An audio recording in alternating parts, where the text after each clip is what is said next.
வணக்கம் மக்களே. ரேஷன் அட்டை வைத்திருக்கும் அனைவருக்கும் மிக மிக முக்கியமான 2 அறிவிப்புகள் வெளியே இருக்குது. அது என்ன அறிவிப்புகள் அப்படிங்கிற முழு விவரங்களையும் தெரிஞ்சுக்க வீடியோ கொஞ்சம் கூட ஸ்கிப் பண்ணாமல் கடைசி வரைக்கும் முழுமையாக பாருங்கள். இதுதான் முதன்முறையாக நம்ம வீடியோ பார்க்குறீங்கன்னா மறக்காம நம்ம சேனலை சப்ஸ்கிரைப் பண்ணிவிட்டு அந்த லைக் பட்டனை தட்டி விட்டுருங்க. வாங்க வீடியோக்குள்ளே போகலாம். புதிய ரேஷன் கார்டுக்கு விண்ணப்பித்து நீண்ட நாட்களாக காத்திருப்பவர்களுக்கு தமிழ்நாடு அரசு குட் நியூஸ் ஒன்றை வெளியிட்டிருக்கிறது. விரைவில் புதிய ரேஷன் கார்டுகள் விநியோகிக்க அரசு உத்தரவிட்டுள்ளது. தமிழ்நாட்டில் புதிய ரேஷன் கார்டு பெறுவது இப்போது மிக கடினமாகிவிட்டது. கடந்த 6 மாதங்களுக்கும் மேலாக புதிய ரேஷன் கார்டு விண்ணப்பங்கள் மீது அரசு எந்த நடவடிக்கையும் எடுக்கவில்லை. இதனால் புதிய ரேஷன் கார்டு விண்ணப்பதாரர்கள் அரசு மீது கடும் அதிருப்தியில் இருந்தனர். ஆன்லைன் ரேஷன் கார்டு விண்ணப்பங்கள் கண்டு கொள்ளப்படாமலேயே இருந்தது.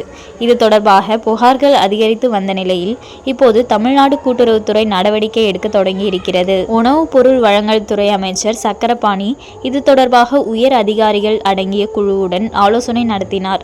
அதில் புதிய ரேஷன் கார்டு விண்ணப்பங்கள் மீது உரிய நடவடிக்கை எடுக்குமாறு அறிவுறுத்தியுள்ளார். ரேஷன் கார்டு விண்ணப்பங்களை பரிசீலித்து தகுதி வாய்ந்த விண்ணப்பங்களுக்கு புதிய ரேஷன் கார்டு கொடுக்க வேண்டும் என அறிவுறுத்தியுள்ளார். மேலும் குடும்ப அட்டைகளின் எண்ணிக்கைக்கு ஏற்ப புதிய ரேஷன் கடை தொடங்கவும் அதிகாரிகளுக்கு உத்தரவிட்டுள்ளார்.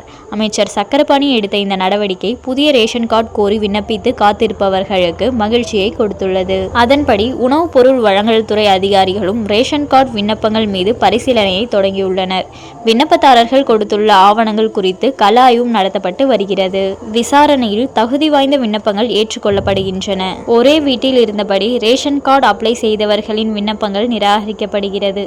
அதேபோல உரிய ஆவணங்கள் கொடுக்காதவர்களின் விண்ணப்பங்களும் நிராகரிக்கப்படுகின்றன. புத்தாண்டு தொடங்கிவிட்டதால் இந்த ஆண்டின் தொடக்கத்திலேயே புதிய ரேஷன் கார்டு விநியோகம் தொடர்பான நடவடிக்கைகள் சூடுபிடித்துள்ளது. இப்போது புதிய ரேஷன் கார்டு பெறாதவர்கள் அடுத்த 6 மாதம் வரை காத்திருக்க நேரிடலாம். எனவே புதிய ரேஷன் கார்டு வேண்டும் என விண்ணப்பிப்பவர்கள் உரிய ஆவணங்கள் கொடுத்து ரேஷன் கார்டுகளை பெற்றுக்கொள்ளுங்கள். பூர்த்தி செய்த ரேஷன் கார்டு விண்ணப்பத்தில் அனைத்து தகவல்களும் சரியாக இருக்கிறதா என்பதை சரிபார்த்துக் கொள்ளுங்கள். மேலும் அதிகாரிகள் விசாரணைக்கு அழைக்கும் போது விண்ணப்பத்தில் இருக்கும் அனைத்து ஆவணங்களின் ஒரிஜினல்களையும் எடுத்துக்கொண்டு செல்லவும். எல்லா தகவல்களும் சரியாக இருந்தால் கூடிய விரைவில் புதிய ரேஷன் கார்டு வீடு தேடி வரும். எனவே ரேஷன் கார்டு வேண்டும் என்பவர்கள் இந்த நேரத்தை சரியாக பயன்படுத்தி கொள்ளுங்கள். ஸோ யாரெல்லாம் ரேஷன் கார்டு ஆன்லைனில் அப்ளை பண்ணியிருக்கீங்களோ அவங்களுக்கெல்லாம் பார்த்தீங்கன்னா எந்த ஒரு தகவலும் கிடைக்காம இருந்திருக்கும்.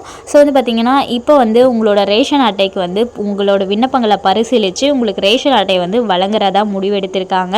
ஸோ யாரெல்லாம் ஆன்லைனில் அப்ளை பண்ணியிருக்கீங்களோ அவங்களுக்கான சூப்பரான அப்டேட் தான் சொல்லலாம். அண்ட் மேலும் இது போன்ற அரசாங்கம் சார்ந்த அனைத்து அப்டேட்களையும் உடனுக்குடனே தெரிஞ்சுக்கணும்னு நினச்சிங்கன்னா மறக்காமல் நம்ம சேனலை சப்ஸ்கிரைப் பண்ணி பக்கத்தில் இருக்க பெல் ஐகானை கிளிக் பண்ணி அதில் ஆளுங்கிற ஆப்ஷனை செட் பண்ணி வச்சுக்கோங்க. அப்போ தான் நம்ம அப்லோட் பண்ணுற வீடியோ உடனுக்குடனே உங்களுக்கு நோட்டிஃபிகேஷனாக சேரும். அது மட்டும் இல்லாமல் அந்த லைக் பட்டனை தட்டி விட்டுருங்க. தேங்க்ஸ் ஃபார் வாட்சிங்.